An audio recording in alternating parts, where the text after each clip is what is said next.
Accounting no problem में आपका स्वागत है। मैं हूं आरती।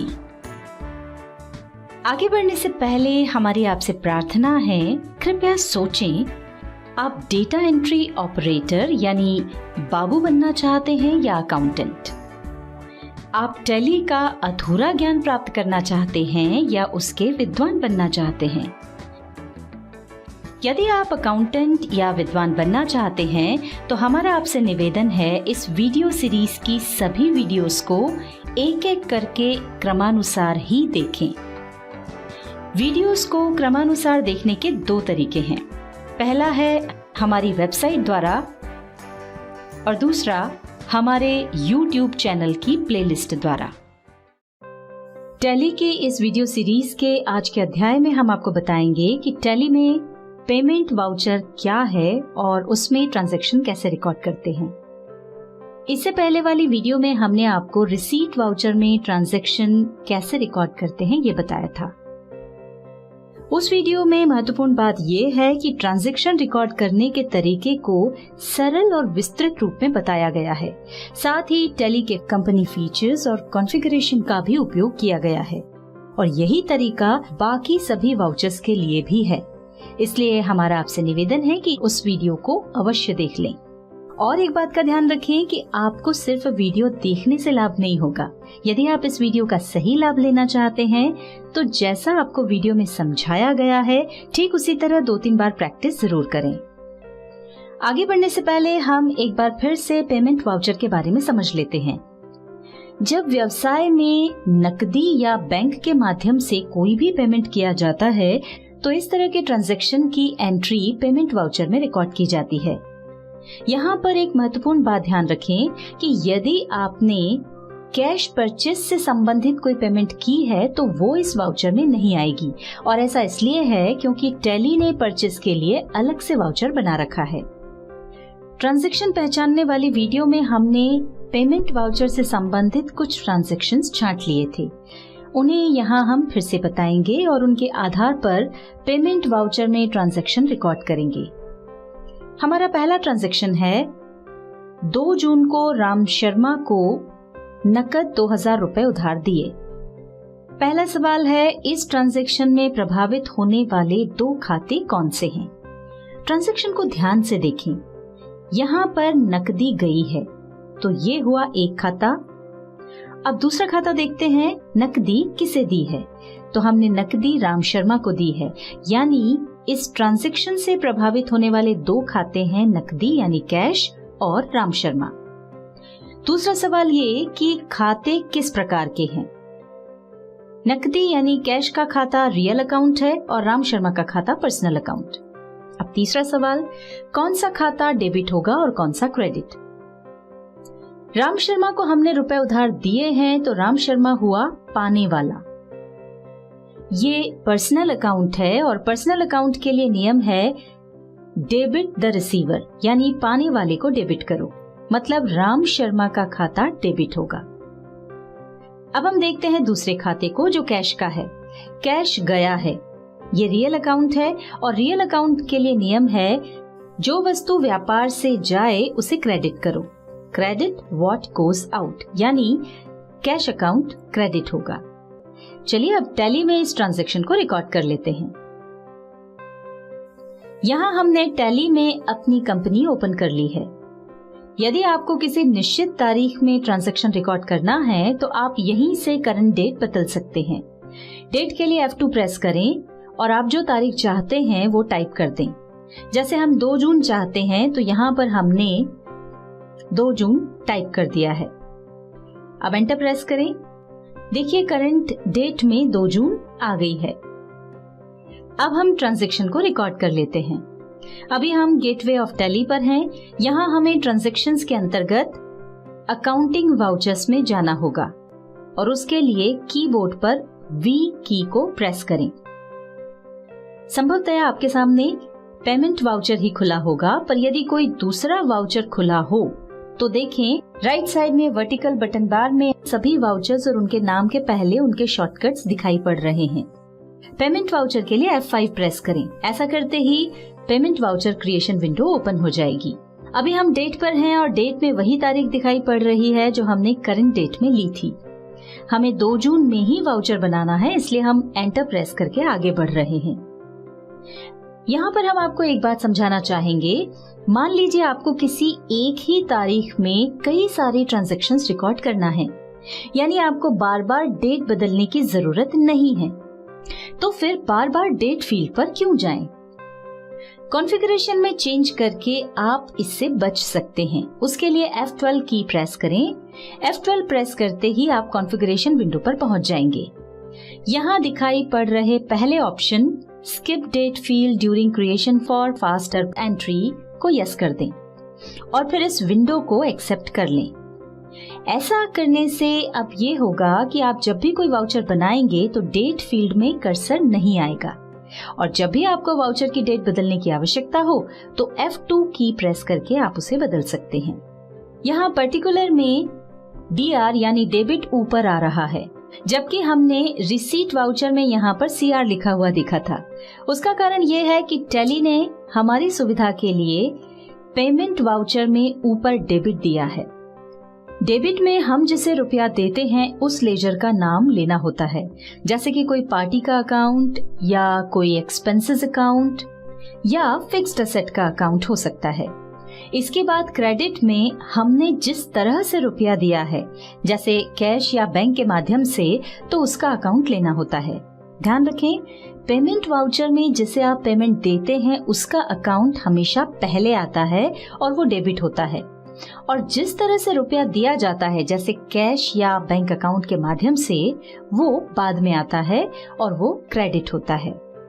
डेट के बाद हम एंटर प्रेस करके DR पर आ गए हैं। देखिए राइट साइड में एक लिस्ट ऑफ लेजर अकाउंट्स आ रही है, पर इसमें राम शर्मा का नाम नहीं है क्योंकि हमने इसका लेजर बनाया ही नहीं है। तो ये लेजर हम यहीं से बना सकते हैं। उसके लिए ऑल्टर और C कीज को प्रेस करें। देखिए लेजर क्रिएशन विंडो आ गई है। नेम में हम राम शर्मा टाइप कर रहे हैं, और चूंकि हमने ये रुपए उधार दिए हैं तो हम अंडर में loans and advances group select कर रहे हैं। यदि आप ग्रुप का निर्णय नहीं कर पा रहे हो तो चार्ट ऑफ अकाउंट्स की मदद ले लें।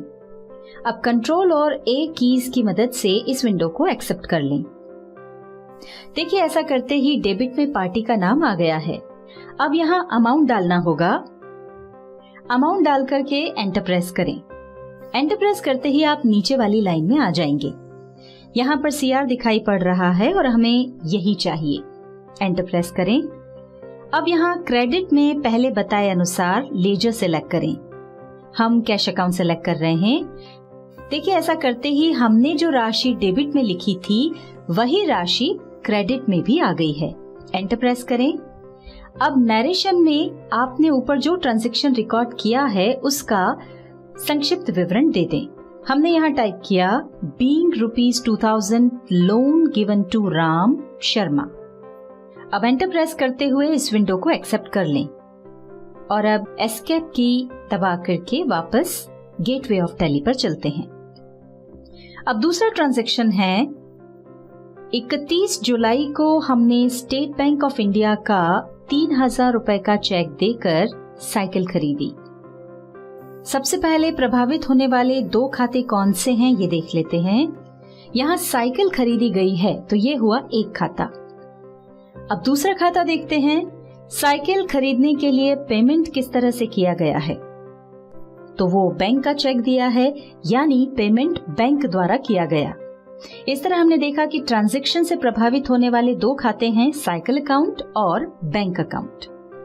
यहाँ हमारा बैंक अकाउंट से तात्पर्य है स्टेट बैंक ऑफ इंडिया से। दूसरा सवाल है खाते किस प्रकार के हैं।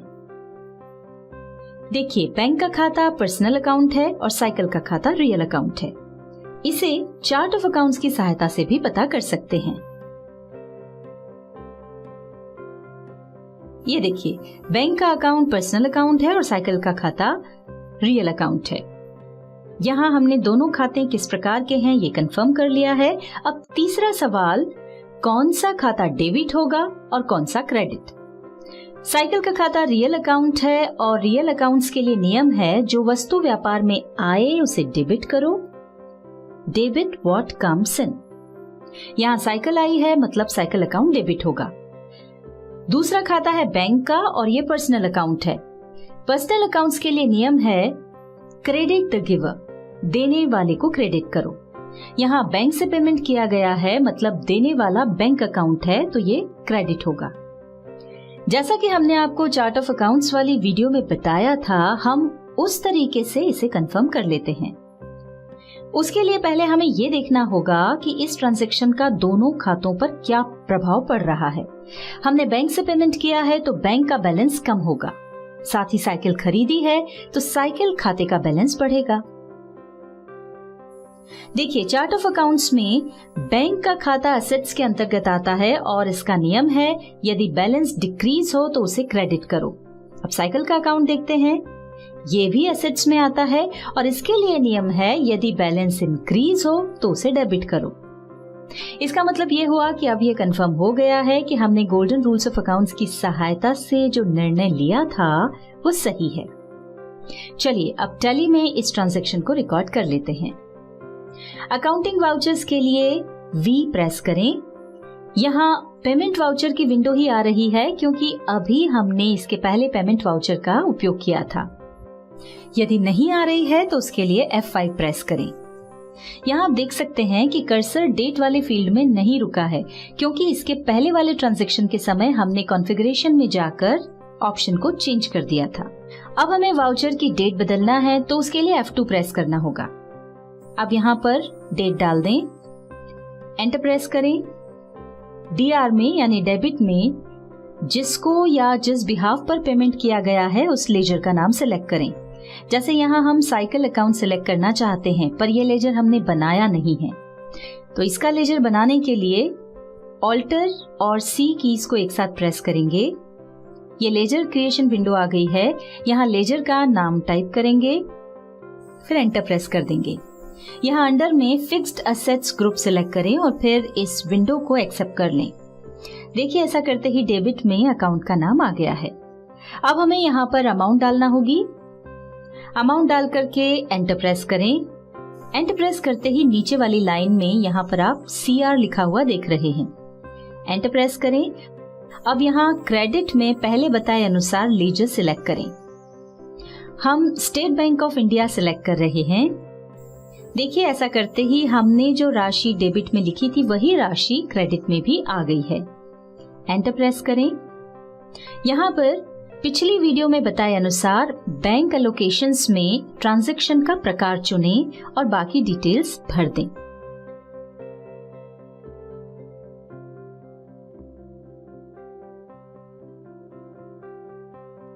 एंटर प्रेस करते हुए आगे बढ़ें। अपने ट्रांजैक्शन के हिसाब से हम यहाँ पर नरेशन टाइप कर रहे हैं। Being ₹3,000 paid towards purchase of cycle vide State Bank of India cheque number 12455। अब इस वाउचर को एक्सेप्ट कर लेंगे। जब हम किसी भी वाउचर में ट्रांजैक्शन रिकॉर्ड करते हैं तो उन्हें हम कैसे देख सकते हैं और इस ट्रांजैक्शन में हमने जो लेजर्स उपयोग किए हैं उन पर क्या प्रभाव पड़ा, ये हम आपको सभी वाउचर्स के उपयोग को समझाने के बाद बताएंगे। इस वीडियो में आपने पेमेंट वाउचर के बारे में जाना और इसके बाद वाली वीडियो में हम आपको बताएंगे कॉन्ट्रा वाउचर्स क्या हैं और उसमें ट्रांजैक्शंस कैसे रिकॉर्ड करते हैं। आपसे एक और निवेदन करना चाहेंगे, हर वीडियो में हम कुछ नई बातें डिटेल में समझाते हैं और बाद में उनका शॉर्ट में उपयोग करते हैं।